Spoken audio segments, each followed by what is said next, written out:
अस्सलाम वालेकुम जी। ये जब्बर रोड है जी, इसके ऊपर एक रकबा आ रहा है। ये बिल्कुल लेवल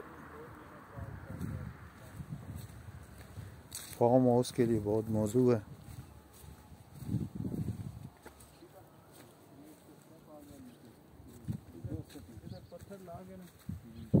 बाउंड्री वॉल बन जाए, रिटर्निंग वॉल जो चेस्ट वॉल वो बन जाए हर वॉल। ये सारी बाउंड्री वॉल, फेंस वॉल बिल्कुल रेडी है। कोई किसी किस्म की कोई मुदाखलत नहीं है।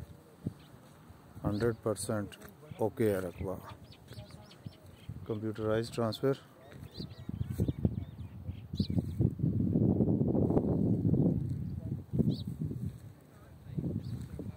का काफ़ी बड़ा फ्रंट है।